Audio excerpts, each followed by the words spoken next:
OBC समाजाकडून जालन्यातल्या अंबडमध्ये बंदची हाक देण्यात आलेली आहे। लक्ष्मण हाके यांच्या उपोषणाला पाठिंबा देण्यासाठी म्हणून अंबडमध्ये ही बंदची हाक देण्यात आलेली आहे आणि ओबीसी समाज हा शहरातून मोर्चा काढणार आहे अशी देखील माहिती समजते।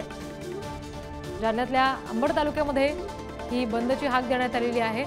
लक्ष्मण हाके जे ओबीसी समाजासाठी हे उपोषण करत आहेत त्यांच्या या उपोषणाला पाठिंबा म्हणून हा बंद पुकारला जाणार आहे आणि ओबीसी समाज शहरामधून मोर्चा देखील काढणार आहे असं समजतंय।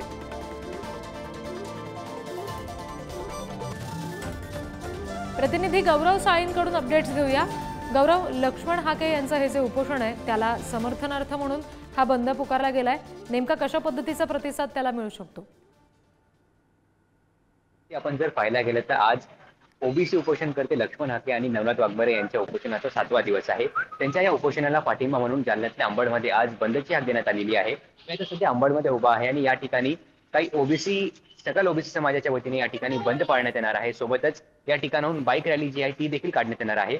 आपण जर पाहायला गेलं तर काल ओबीसी समाज जो आहे तो आक्रमक झाला होता। काल उपोषणाचा 6वा दिवस होता आणि उपोषणकर्ते लक्ष्मण हाके आणि नवनाथ वाघमारे यांची प्रकृती जी आहे ती बिघडण्यास सुरुवात झाली। त्यामुळे ओबीसी समाज जो आहे हा आता आक्रमक होत आहे आणि त्यांच्या या उपोषणाला पाठिंबा म्हणून आज जालन्यातल्या अंबडमध्ये बंदची हाक जी आहे ती देण्यात आलेली आहे। आपण जर पाहायला गेलं तर काल धुळे सोलापूर राष्ट्रीय महामार्गावर जो आहे तो रास्ता रोको करण्यात आला होता। त्यासोबतच टायर पेटवून सरकारचा निषेध करण्यात आला होता आणि याच सर्व पार्श्वभूमीवर ओबीसी उपोषणाला पाठिंबा म्हणून आज जालन्यातल्या अंबडमध्ये बंद पाळण्यात येणार आहे। सोबतच सकल ओबीसी समाजाच्या वतीने रॅलीही काढण्यात येणार आहे। जी निश्चित, आणि दिवसभरात काय घडतं याचे अपडेट्स घेऊ। गौरव, धन्यवाद दिलेल्या माहितीसाठी।